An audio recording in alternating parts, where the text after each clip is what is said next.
trial ni Vice President Sara Duterte, itinutuloy ang pagtalakay ng impeachment court sa Article 1 o misuse at misappropriation ng confidential funds. Nanumpa bilang witness ngayong umaga si Roderick Wamil, dating State Auditor ng Commission on Audit, Intelligence and Confidential Funds Audit Office. Ang iba pang update, ihatid namin maya-maya lang. Magandang tanghali po. Oras na para sa may init na balita. Kabintana na yan sa Water cannon, sana po dyan.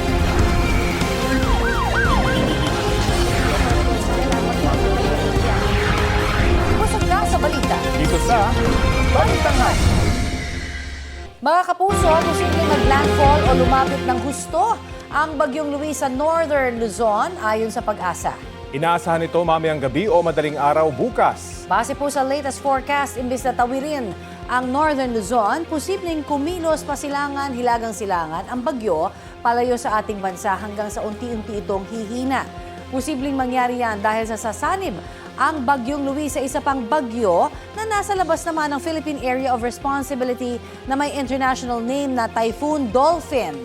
Kaninang alas 8 ng umaga, nakataas na ang Tropical Cyclone Wind Signal number 1 sa central at eastern portions ng Cagayan, buong Isabela, Quirino, eastern at southern portions ng Apayao, eastern portion ng Kalinga, eastern portion ng Mountain Province, eastern portion ng Ifugao at northern portion ng Aurora. Asahan po dyan ang malalakas na ulan na may pagbugso ng hangin sa mga susunod na oras. Namataan ng Pag-asa ang Bagyong Luis, 180 km silangan ng Etiague, Isabela. Taglay nito ang lakas ng hangin na aabot sa 45 km per hour. Gaya nitong weekend, uulanin din ang Metro Manila dahil sa Bagyong Luis. Ang Antique, Iloilo, Guimaras at Negros Occidental ay apektado naman ng habagat. Habang ang nalalabing bahagi ng Visayas at Mindanao ay makakaasa sa maaraw at maayos na panahon, pero posible pa rin po ang mga local thunderstorm. Huli namang namata ng Typhoon Dolphin, 2,765 kilometers east-northeast ng extreme northern Luzon. Taglay dito ang lakas ng hangin na hanggang 155 kilometers per hour. Hindi inaalis ng Pag-asa ang posibilidad na pumasok ang nasabing bagyo sa northeastern boundary ng PAR anumang araw ngayong linggo. Kung sakali, tatawagin yan sa local name na Bagyong Maymay. Bago pa man ang inaasahang landfall mamaya, inulan na ang ilang lugar sa North Luzon dahil po sa Bagyong Luis. Sa bayan ng Dipakulaw sa Aurora, nagka-landslide sa ilang kalsada. Isang lane na lamang ang nadaraanan sa bahagi ng barangay Dinadlawan dahil sa natumbang poste. Bahagya rin pong tumaas ang tubig sa spillway sa barangay Dianed. Suspendido ngayong Lunes ang klase sa lahat ng antas ng paaralan, pribado man o pampubliko sa bayan ng Dingalan. Magdamag din pong inulan ang Lawag, Ilocos Norte. Biyaya ang turing dito ng mga magsasaka dahil makatutulong ang ulan sa kanilang pagtatanim ng palay. Umulan din sa Cabanatuan, Nueva Ecija. Naghanda na po ng mga heavy equipment ang tanggapan ng DPWH doon para sa anumang emergency. Apektado rin ng Tropical Depression Luis ang Metro Manila. Ramdam ang masamang panahon sa Quirino Highway at sa Mindanao Avenue sa Quezon City. Kanina madaling araw ay ganyan din ang sitwasyon sa Commonwealth Avenue at sa May Litex. Mabagal ang takbo ng mga motorista bilang pag-iingat sa madulas na kalsada. Pahirapan din ang pagsakay ng mga commuter. Sa ibang balita, habang nagpapatila ng ulan, hinold up ang isang magkasintahan sa Taytay, Rizal. Natangay ng 4 na armadong lalaki ang kanilang motorsiklo, 2 cellphone at wallet. Balitang hatid ni EJ Gomez. Kuha sa CCTV ang magkasunod na pagparada ng 2 motorsiklo na yan sa Barangay San Isidro, Taytay, Rizal, pasado alas 12 ng madaling araw noong Miyerkules. Bumaba ang mga rider at kanilang mga angkas. Di na nagkuna ng CCTV pero ang mga lalaki nang hold up daw ng magkasintahan sa madilim na bahagi ng tabing kalsada ayon sa barangay. Medyo alanganing lugar po. Doon po nagpapakila ng ulan yung mga biktima. Yung mga biktima po ay nakita ng mga suspect. Bumaba, ayun nga po. Tinarget po yung 2 magjowa. Wala pang isang minuto, nagtakbuhan pasakay ng motorsiklo ang mga lalaki. Ang isa sa kanila, minaneho ang ninakaw na motorsiklo ng mga biktima. Ang isa naman, sinubukan pang tangayin ang helmet ng mga biktima. Tinutukan po ako ng baril. Binigay ko po agad yung cellphone ko. Sabi ko, huwag kaming kikilos ng masama o huwag gagalaw. Then, nung kinukuha po yung susi ko, tinutukan po ako sa ulo bigla. Tapos tinulak po yung girlfriend ko para makuha yung cellphone sa akin. Ang ibang kasamahan, nanutok din daw ng patalim. Sabi po ng isa doon na nanutok sa akin ng baril na, sige, saksakin mo. Tapos napatingin po ako sa likod. Inugot po yung susi sa akin. Nakapilitan na lang po ako na ibigay. Kasi andun na po yung kasi naman po buhay po namin yung wala. Natangay ang motorsiklo ng mga biktima na nagkakahalaga ng 180,000 pesos na katatapos lang daw hulugan noong Marso. Nakuha rin daw ang 2 cellphone at wallet na naglalaman ng 300 piso at ilang ID kabilang ang lisensya. Inireport ng mga biktima ang insidente sa Taytay Police. Sa follow-up operation at backtracking ng pulisya, nakitang dumaan ang mga sospek sakay ng motorsiklo sa Cainta Rizal mahigit 1 oras kasunod ng pangu-hold up. Kitang-kita po doon na dinadrive po nila yung motor ko. Apat pa rin po sila. Patuloy ang pagtunton ng mga otoridad sa mga sospek na naharap sa reklamong paglabag sa New Anti-Kidnapping Act of 2016. EJ Gomez, nagbabalita para sa GMA News.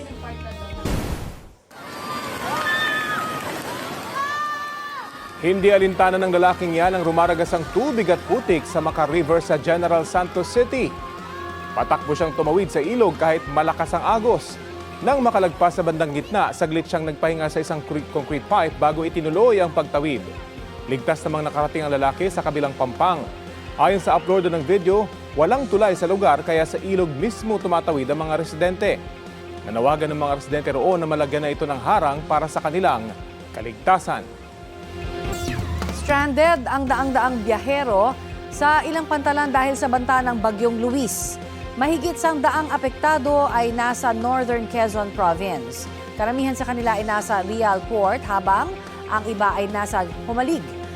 Agad namang nagpaabot ng pagkain ang Disaster Risk Reduction and Management Office ng San Andres, Catanduanes sa mga pasaherong stranded sa lugar. Sa Tabaco Port, Albay, aabot sa 30 rolling cargos at 5 sea vessels ang hindi pinabiyahe matapos itaas ang babala dahil sa bagyo. Mahigit 300 biyahero ang stranded. Nakipag-ugnayan na ang provincial government sa DSWD para sa iaabot na tulong. Patay ang 80 anyos na lalaki matapos pagbabarilin sa Baliwag, Bulacan. Arestado ang suspect na bayaw ng biktima. Itinanggi niya ang aligasyon. Balitang hatid ni James Agustin. Bumangga ang SUV na ito sa gate ng isang bahay sa Barangay PL sa Baliwag, Bulacan matapos pagbabarilin ng driver nito pasado alas 7 ng umaga kahapon. Dead on the spot ang 80 anyos sa lalaking biktima na residente ng San Luis, Pampanga. Siya po ay nanggaling sa isang tindahan kung saan po siya ay regular na bumibili ng pandesal at nung oras na yon siya na ay pauwi. May tama siya ng baril sa dibdib, 2 at sa ulo, 2 din. Bali 4 na kanyang kinasawi. Bago ang insidente, nahagip sa CCTV ang isang lalaki nakasakay sa motorsiklo, nakasuot ng jacket at face mask. Ilang saglit pa bumalik siya. Pagpasok ulit sa kalsada, halos kasunod na niya ang SUV ng biktima. Hindi nakunan ng aktual na pamamari. Ayon sa pulisya, ang lalaki nakasakay sa motorsiklo ang sospek. Nakunan din ng pagtakas ang sospek. Makalipas ang ilang oras, naaresto ng pulisya ang sospek sa kanyang bahay sa San Luis, Pampanga. Ayon sa pulisya, bayaw ng biktima ang 61 anyo sa sospek. Nabawi sa kanyang damit at sinakyang motorsiklo. Nakuha rin ng isang baril na kargado ng mga bala. Walang maipakitang dokumento ang sospek. Tukoy natin tong suspect dahil yung isa sa mga witnesses, no, ay nakita niya itong suspect na yun yung damit bago nangyari yung krimen at natuntun natin ito doon sa witness na nagsasabing doon din siya nakatira sa lugar na yon at dahil nga doon sa may CCTV rin tayong nakita. Ang nakikitang motibo ng pulisya sa krimen away sa lupa. Mana nila at ito nga yung sakahan na kung saan nakuha ng biktima yung titulo dahil ito po ay nakasanla sa bangko. At hindi nila ito pinalam sa mga kapatid at sila na yung namamahala at umaani sa sakahan na kanilang natubos. Nakakulong ang suspect sa Baliwag City Police Station. Itinanggi niya ang krimen. Hindi ko naman ginawa yun. Kaya sa totoo lang, hindi tamang may gustong gawin ako ron, pero meron taong unang nakakuan doon. Yun lang. Kaugnay naman sa nakuhang baril sa kanya. May nakuha. Kanino yung baril? Wala na. Hiram lang din yun. Sa record ng pulisya, dati nang naaresto ang suspect dahil sa mga kasong frustrated murder at physical injuries. Ngayon maharap naman siya sa reklamong murder. James Agustin, nagbabalita para sa GMA News.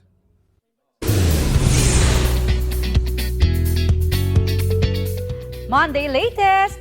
Ikinagulat ng viewers, pati ng cast ng GMA Prime series na The Master Cutter, ang pagkamatay ng karakter ni Shuve Etrata sa serye. Ano sa'yo? Gumising ka! Gumising ka! Full of emotions ang naging pamamaalam ni Tonet sa serye sa hindi inaasahang plot twist na umani ng iba't ibang reaksyon mula sa netizens at mga manonood. Maging si Shuvi mismo nasaktan. Kwento niya kailangang mangyari ang pagkamatay ni Tonet para sa iba pang karakter. Thankful naman siya sa co-stars niya sa serye at sa lessons na natutuhan niya. Kabilang sa mga makakamiss sa kanya sa serye si Podo Ravales na gumaganap bilang Paldo. Kung may namaalam daw, may darating naman dahil mapapanood din si Shuvi soon sa kapuso medical drama na Code Grey with Asia's multimedia star Alden Richards. Mayroon din silang upcoming digital series ng kanyang TDH na si Anthony Constantino. Sorry po kung nasaktan namin kayo and if tonight's journey has to end like that. Ilang araw din po akong umiyak, pero ganun po talaga ang buhay. May nawawala, may bumabalik, may darating na bago. Di natin alam kung sinong darating, pero abangan nyo. Ito na ang mabibilis na balita. Pansamantalang isinara ang isang bahagi ng Culiat Bridge sa Quezon City matapos tumama ang isang provincial bus sa vertical clearance signage kaninang alas 5 ng umaga. Ayon sa driver ng bus, hindi niya napansin ang vertical clearance signage. Papunta raw sana siya sa Mindanao Avenue.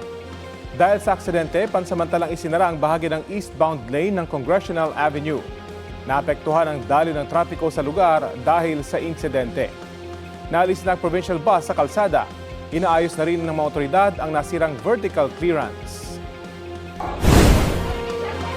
Arestado sa Davao City ang isang lalaking may-ari ng internet shop dahil sa pang-aabuso umano sa isang binatilyong customer.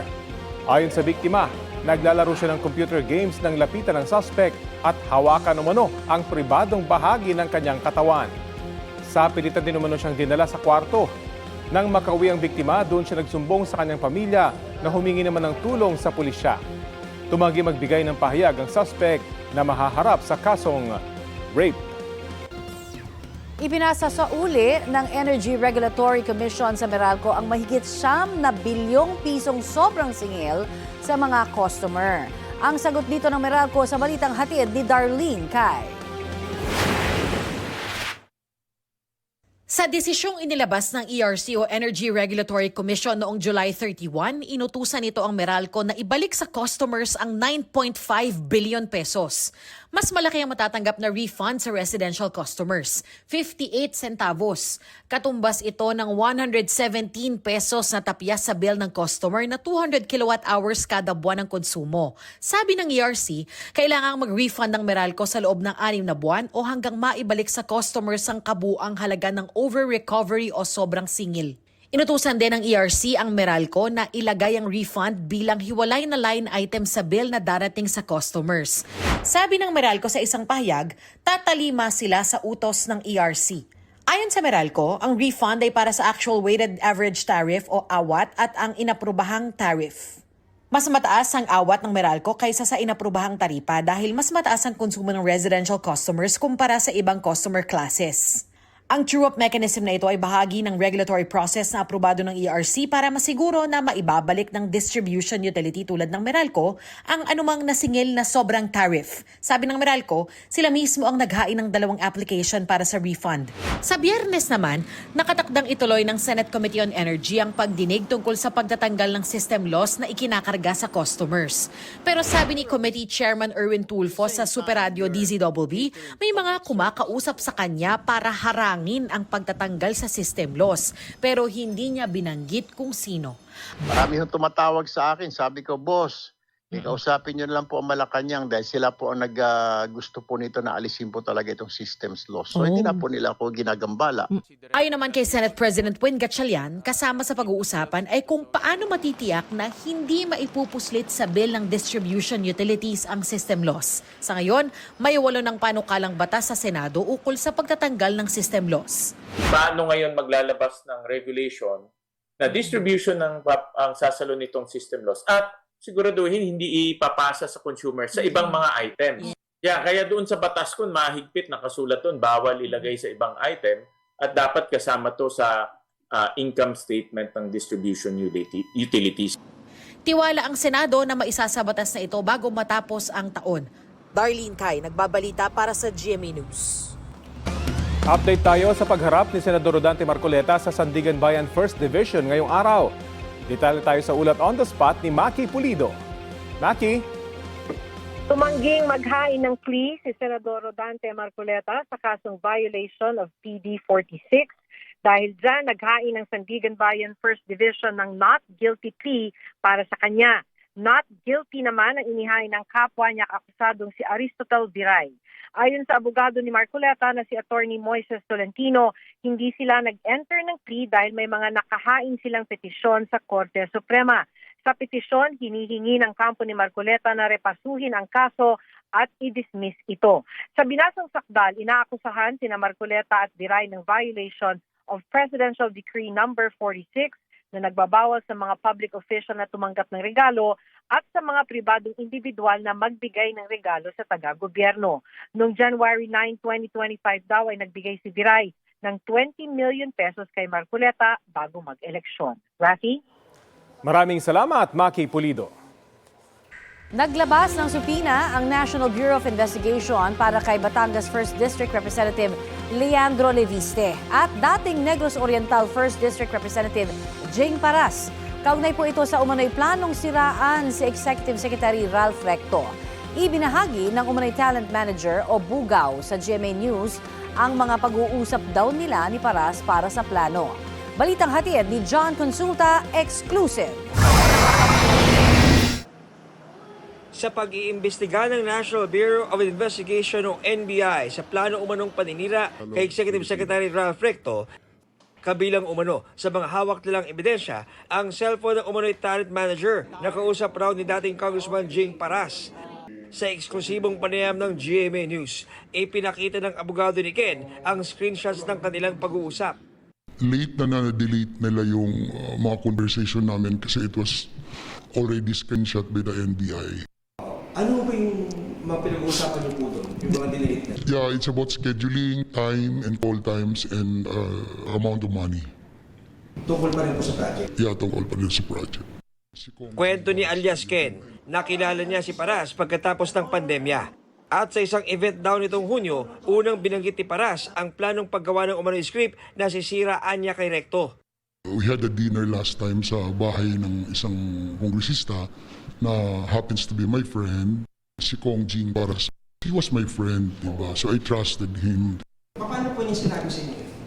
Parang it's about time na character assassination natin yung ating executive secretary.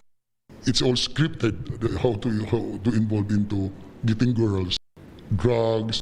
When we started talking about the project, kasi malalaking tao to eh. So hindi ko masyadong sinerseryoso yun hanggat marami ng follow-up, marami ng kulit. Tulad ng naunang kwento ni alias Jen, nakipag-meeting sila kay Paras noong July 15 sa Quezon City. July 15, that was the first meeting with these people, with Kong Jing and so-called attorney Freddy. I don't know the family name, but it's attorney Freddy. That to facilitate that script. So I brought the 4 girls there to reenact, to cooperate the script. Sabi ni Ken, malaking pera ang inalok sa kanya ni Paras, kaya siya pumayag.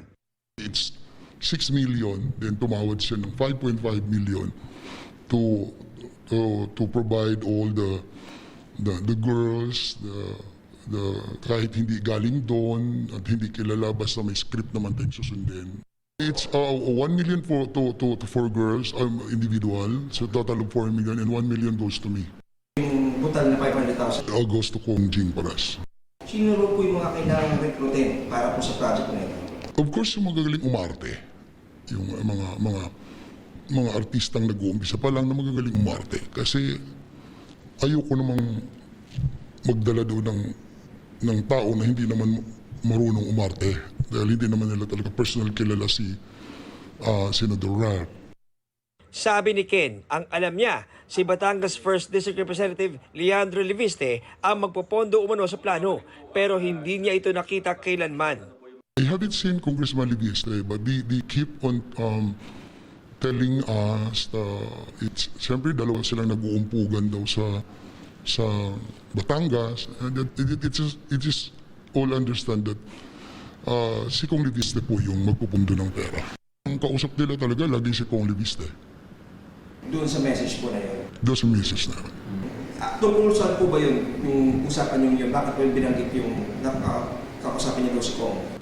Kasi I've been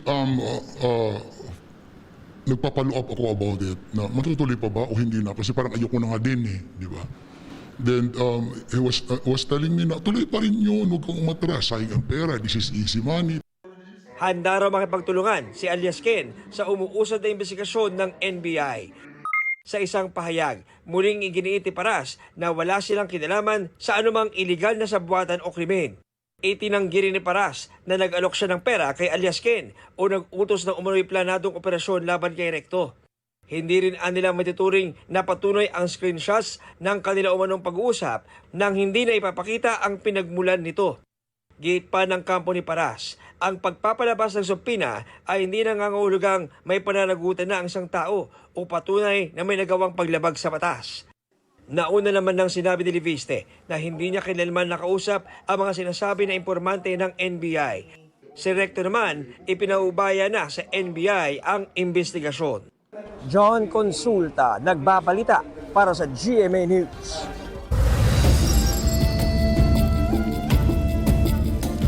Huli kamang away kalsada ng isang multicab driver at jeepney driver sa Malolos, Bulacan. Sa kuha ng CCTV, makikitang huminto ang multicab at bumaba ang driver na may hawak na pamalo. Kasama ang isang lalaki, hinarang nila ang isang jeep para kumprontahin ang tsuper. Habang nagsasagutan, ilang beses hinampas ng multicab driver ang jeep. Maya-maya, lumabas ang jeepney driver na may hawak na kutsilyo at hinabol ang multicab driver. Ayon sa kapitan ng barangay Bagna, agawan sa pasahero ang ugat ng away ng dalawang driver. Nagkaareglo na raw ang dalawa sa kondisyong sasagutin ng multicab driver ang pagpapagawa sa hinampas na jeep. Abiso sa mga bibili ng LPG ngayong buwan, may taas presyo po ang Petron simula August 1. 3 pesos kada kilogram ang itinaas nito. Epektibo naman po ngayong araw ang taas presyo ng Regasco. 2 pesos and 50 centavos ang kada dagdag kada kilogram o 27 pesos and 50 centavos sa kada 11 kilogram cylinder. Ayon sa LPG Marketers Association, tumaas ang presyo ng LPG dahil nagmahal ang presyo sa pandaigdigang merkado dahil po sa tensyon sa Middle East.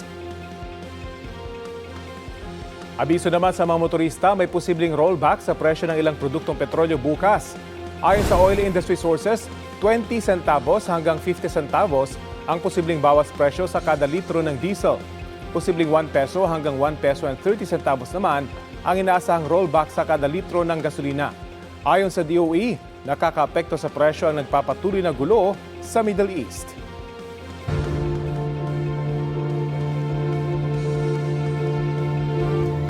Hindi na raw nagulat si Ombudsman Jesus Crispin Remulla na pinayagan ng Sandigan Bayan na magpiyansa si dating Senador Bong Revilla para sa non-bailable na kasong malversation.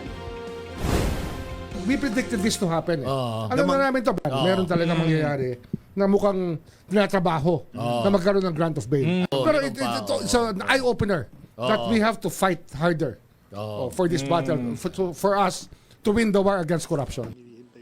Ang kaso laban kay Revilla ay kaugnay sa Ghost Flood Control Project sa Pandi, Bulacan. Pinayagan ng Sandigan Bayan 3rd Division na magpiyansa ng 1 milyong piso si Revilla noong Biyernes dahil wala raw na ipakitang malakas na ebidensya ang prosekusyon para patunayang guilty si Revilla sa kaso. Nag-post ng selfie sa social media ang dating senador kasama ang kanyang pamilya at nagpasalamat sa Panginoon sa kanyang caption. Ayon kay Remulla, kakausapin niya si Chief Justice Alexander Gesmundo para daw silipin kung may nangyayaring pang-aabuso sa hudikatura. Samantala, kaugnay ng isinampang ethics complaint laban kay Senator Pia Cayetano at itinatakbo ng impeachment trial kay Vice President Duterte, makakapanayam natin si UP Department of Social o Political Science, Professor Jean Encinas Franco. At isa po siyang miyembro ng grupong Every Woman na naghain ng petisyon sa Senate Ethics Committee laban kay Senator Pia Cayetano. Magandang umaga at welcome po sa Balitang Hali. Magandang umaga, Rafi. Magandang umaga sa mga nanonood. Opo, ano po ba yung nakikita niyong paglabag sa nangyaring pag-post ni Senator Judge Pia Cayetano nitong spliced video dyan po sa Senado? Well, yung splice video kasi hindi siya faithful dun sa original na documentation nung nangyaring intervention ni Senator Pia Cayetano at yung sagot ni Prosecutor Chel Jokno. Meron po ba kayo nakikitang epekto nito sa isinasagawang impeachment trial kay Vice President Sara Duterte? Malaki kasi kung magkakaroon ng trend na ganito, i-splice, magpapakalat ng false narrative nung totoong nangyari sa floor during the impeachment trial, malilihis sa katotohanan yung mga taong binabantayan itong impeachment trial. No? So, hindi ito maganda, hindi ito lalong-lalo na si Senador, Senator Judge at abogada si Senator Pia Cayetano, no? So, alam mo, higit sa lahat, kailangan maging credible ang impeachment trial, di ba? Higit sa lahat, kailangan maging legitimate at magbalik ang tiwala ng mga tao sa Senado given what has transpired in the past few months, di ba? So, hindi ito nakakatulong. Ang sinasabi po ko ay laban din ng perception ng taong bayan ang labanan dito, lalo't napapanood ng live itong impeachment trial. Ano po kayang aim nitong paglalabas ng video na ito? Ang tingin ko, this is an attempt to disseminate yung false narrative para mapakita na talagang this is quote-unquote a fishing expedition, para i-malign yung prosecution, pero hindi nila nare-realize na yung buong Senado ang apektado dito at kung paano siya titingnan ng taong bayan. Ano naman po yung assessment nyo sa itinatakbo ng impeachment trial kay Vice President Duterte? Ngayong pinayagan na po ng Pangulo na masilip ang tax records ni Vice President Duterte. Well, syempre, nakakainip bilang layperson, hindi naman ako abogada, pero kailangan ito no? At makikita naman natin, although sometimes hindi tayo nag-agree sa decision ng presiding officer, the entire Senate is trying to make it appear that they're really giving VP Sara due process, no, in this impeachment trial. Beyond the impeachment, gaano po kahalaga na matalakay ang issue sa paggamit ng confidential funds? Masasabing susi ba ito para mas maging mahigpit na sa paggamit nito? Oh yes, tama yan, ano, at dapat kung kinakailangan talaga siyang gamitin, may matinding guidelines, no? At hindi, naniniwala ako na hindi porket confidential, hindi na pwedeng ma-audit, no? Or hindi na pwedeng mag-seek ng accountability ang taong bayan. Kasi daang milyon, no? Ang confidential funds sa mga ahensya ng gobyerno. Okay. Abangan po natin yung mga susunod na kabanata. Ika nga, maraming salamat po sa oras na binahagi nyo sa Balitang Hali. Thanks for having me, Rafi. Salamat. Yan po si UP Department of Political Science Professor Jean Encinas Franco. Susubukan pa namin kunan ng pahayag sa Senator Judge Pia Cayetano kaugnay sa sinabi ni Professor Encinas Franco.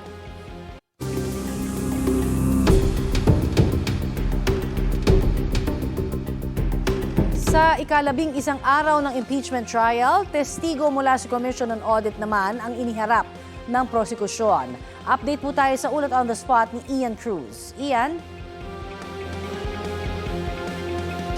Yes, Connie, sa Day 11 nga ng impeachment trial ni Vice President Sara Duterte, tinawag ni Private Prosecutor Attorney Lorna Capunan ang testigo nila ngayong araw, ang dating State Auditor ng COA-ICFAO na si Roderick Wamil. At Connie, hindi kaagad natanong si Wamil dahil nga hiniling muna ni Capunan sa depensa na mag-stipulate sila patungkol doon sa mga common exhibits ng prosecution at ng depensa. Sabi ni Capunan, total naman daw, ito rin ang mga isinumiting dokumento ng OVP at DepEd patungkol sa paggastos ng confidential funds. Kaya naman, halos 20 minutes pa lamang ang paglitis ay humiling na ng suspension si Attorney Michael Powa ng depensa para mabusisi naman ang mga common exhibits na binabanggit ni Capunan. Sabi ni Capunan, nasa 15 boxes patungkol sa confidential funds ay 50 exhibits daw ang ipapa-identify nila kay Wamil. Nasa mahigit 800 na dokumento pa. At ang susunod na witness mula sa COA ay nasa mahigit 3,600 daw ang documents na i-identify at karamihan daw doon o mahigit 3,300 ay mga acknowledgement receipts. Matapos ang 40 minutes na suspension ay nag-resume muli ang paglitis at patungkol sa acknowledgement receipts ng 125 million confidential funds ay hindi nag-stipulate ang depensa. Ganun din sa paggastos nito ng 11 days noong 2022. Sa ngayon, Connie, ay nagpapatuloy nga ang pagtatanong ni Attorney Capunan kay Wamil at Connie, sa pagtatanong natin kay Attorney Michael Powa ng depensa bago itong trial, sinabi niyang may mga tanong din sila ito nga sa testigo ng prosecution. So yan muna ang latest mula rito sa Senado. Balik sa iyo, Connie. Maraming salamat, Ian Cruz. Para sa mahigit 40% ng mga Pilipino, Article 3 o bribery ang pinakaseryosong ground for impeachment laban kay Vice President Sara Duterte. 43% ng mga Pilipino ang nagsabi niyan sa latest tugon ng masa survey ng Okta Research. 28% naman ang nagsabing Article 1 o misuse of confidential funds ang pinakaseryosong kaso laban sa bise. Parehong 10% ang sumagot na Article 2 o unexplained wealth at Article 4 o grave threats. 8% naman ang nagsabing hindi nila alam o hindi masabi kung alin ang pinakaseryosong akusasyon sa bise. Walang nagpakomisyon sa naturang survey na ginawa nitong July 4 hanggang 11 kung kailan gumugulong na ang impeachment trial. Sinagutan ito ng 1,200 Pilipino sa pamamagitan ng face-to-face interviews. Ang survey ay may margin of error na plus-minus 3%. Ayon sa Okta Research, ipinapakita lang ng survey kung aling mga akusasyon ang pinakaseryoso para sa mga Pilipino. Hindi nila ito komento sa mga legal na merito ng impeachment case. Itinutuloy sa impeachment trial ngayong araw ang pagtalakay sa mali umanong paggamit ng confidential funds. Hindi pa nahihimay ang issue ng bribery o pagbibigay umano ng bisa ng regalo o bayad sa ilang opisyal ng DepEd para hikayatan umano silang huwag sundin ang mga batas tungkol sa procurement. Noong DepEd Secretary pa si Vice President Duterte.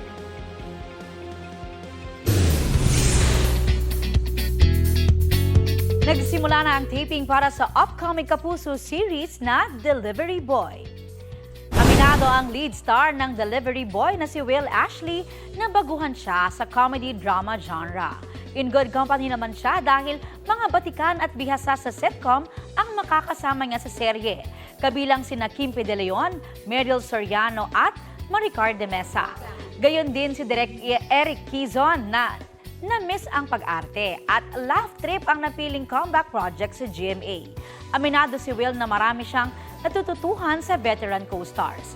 Makakasama rin sa Delivery Boy sina Mikoy Morales, Yasser Marta, Vince Maristella, Mika Salamanca at marami pang iba. Sa gitna ng sunod-sunod na karahasan sa mga paaralan, isinusulong ng isang grupo na ibalik ang mas mahigpit na pagdidisiplina sa mga estudyante. Sa Las Piñas, isang grade 9 student ang namatay matapos saksakin ng kanyang kaklase. Balitang hatid ni Von Aquino.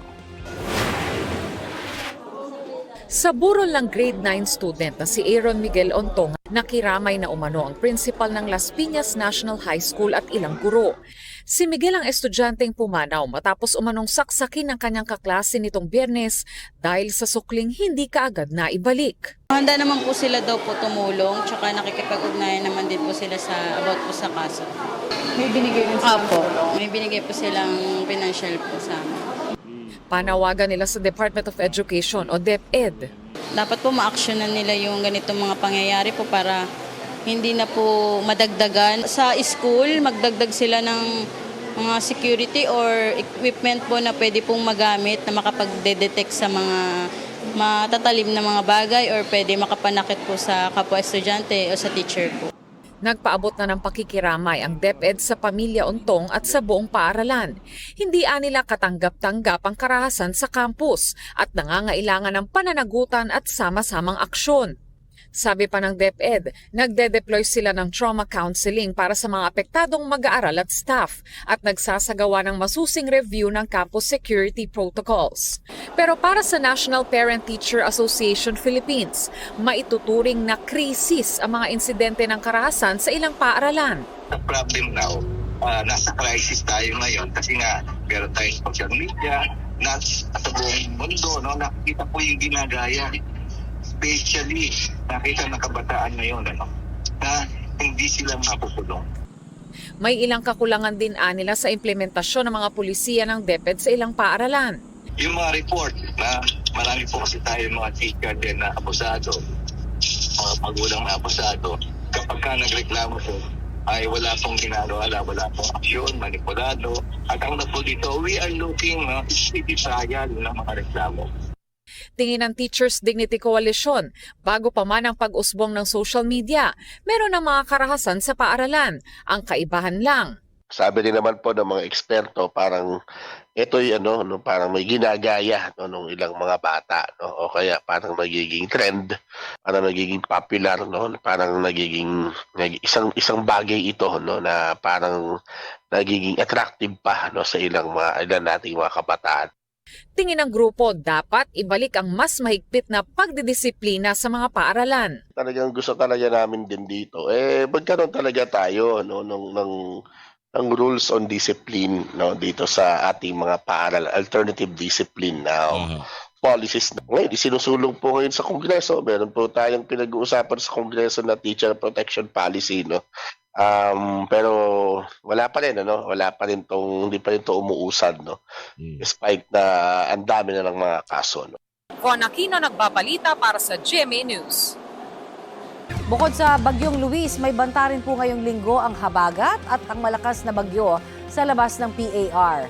Makakapanayan po natin si Pag-asa Assistant Weather Services Chief Chris Perez. Magandang umaga at welcome po sa Balitang Halid.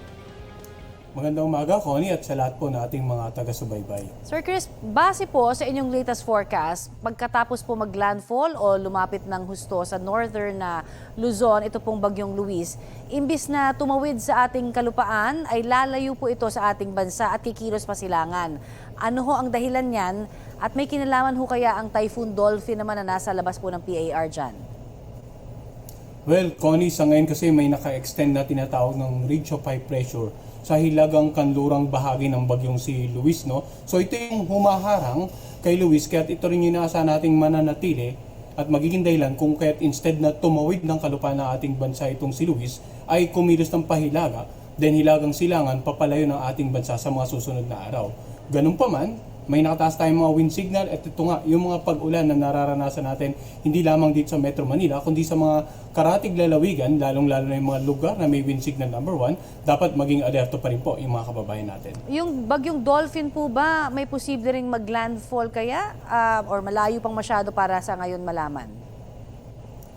Sa ngayon ay medyo mas malaki ang chance na hindi ito mag-landfall, no? Dahil actually maliit din ang chance nitong pumasok ng ating area of responsibility. Okay. Pero patuloy tayong magmo-monitor dito dahil may posibilidad na kahit hindi ito pumasok ng PAR sa mga susunod na araw, pero kung kikilos ito patungo sa silangang bahagi ng Japan and then patungo sa southeastern part ng China, ay ito naman yung susunod na magpapaybay ng habagat, lalong-lalo na ngayong darating na pa-weekend, Connie. Okay. Hanggang kailan ho uulanin ng Metro Manila dahil sa Bagyong Luis naman?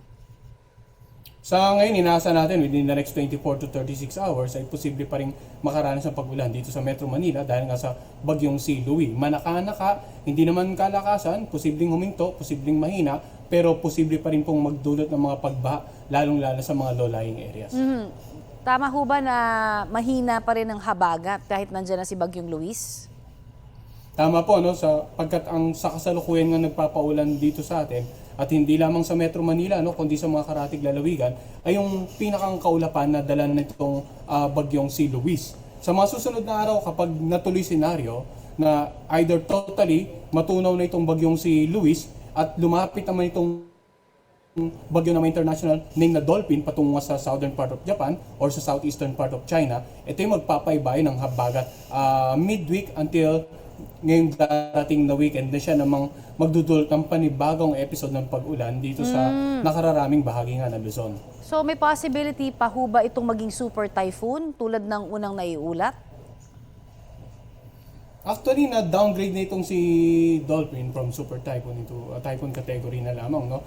At ang nakikita natin, posibleng ma-maintain na lang yung typhoon intensity nito dahil yung location nito, yung movement nito, yung lugar na pupuntahan niya ay hindi na ganong kainitan yung sea surface temperature at posibleng malakas na rin yung tinatawag nating vertical wind shear o yung pagbabago ng lakas at direksyon ng hangin sa upper layers of the atmosphere. Pero continuous monitoring pa rin po tayo at magbibigay tayo ng update kasabay po ng update natin sa bagyong si Luis. Marami pong salamat sa inyong update sa amin. Update tayo sa kaso ng pagpatay sa vlogger na si Mima Alicia. Sumuko ang middleman na siyang kumontak sa mga gunman ng vlogger. May ulat on the spot si June Veneracion. June? Rafi, nasakot na raw sa iba't ibang krimen ang riding in tandem na namaril sa vlogger na si Mima Alicia. Ayon sa PNP, nasangkot ang dalawang naarestong suspect sa murder, robbery at iba pa. Sa pagsusuri na ginawa sa na-recover ng murder weapon, lumabas na nasangkot na ito sa iba't ibang krimen, sabi ni PNP Chief Jose Melencio Nartates Jr. Kaya lumalabas na mga gun for hire daw ang mga magkaangkas sa suspect. Sabi ni Northern Police District Chief Brigadier General Lionel Capili. Bukod sa dalawang perpetrators, sumuko naman ang middleman. Sabi ni Capili, ang middleman ang kumontak sa mga gunman na binayaran ng initial payment na 250,000 pesos. Tatlo pa ang at large, kabilang ang mastermind. Sabi ni Nartates, may tuturing na case close ang pagpatay kay Mima Alicia dahil nasampahan na ng reklamo ang lahat ng mga sangkot, kabilang ang mga at large. Samantala, Rafi, lumabas naman sa investigasyon ng pulisya na tungkol sa insidente ng pananaksak sa loob ng isang eskwelahan sa Las Piñas City na ang patalim na ginamit ay nabili raw online. Napatay ng 14 anyos o napatay umano ng 14 anyos na estudyante ang kanyang 13 anyos na kaeskwela. Sabi ni Major Hazel Aguilo, ang spokesperson ng NCR Police Office, nasampahan na ng reklamong murder ang child in conflict with the law. Sabi ng NCR Police, nagugat ang away ng magkaeskwela dahil sa hindi na ibalik na 10 pisong sukli ng CICL nang magpabili ng tubig sa biktima. Sabi naman ni Nartates, bilang tugon nga sa problemang mga ito, ay pwede rin lang rekomenda ang pag-ban ng masyadong mga violenteng pelikula, show at mga social media apps. Balik si Rafi. Maraming salamat, June Veneracion.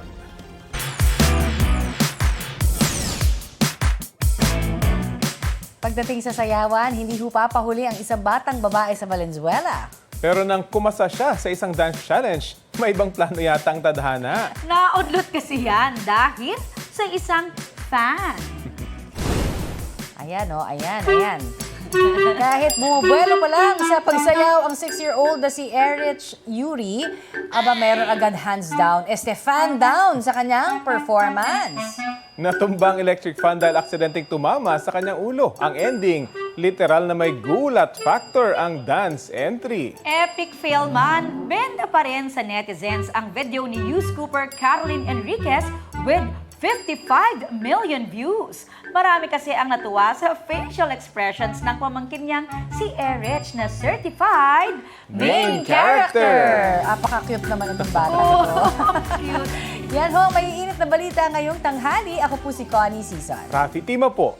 Huwag pong bibitiw dito sa GTV at sa GMA News livestream para sa pagpapatuloy ng special coverage sa impeachment trial ni Vice President Sara Duterte. Kasama niyo rin po ako, Aubrey Carampe. Ito po ang GMA News. Walang kinikilingan, walang pinoprotektahan. Noon at ngayon, serbisyong totoo.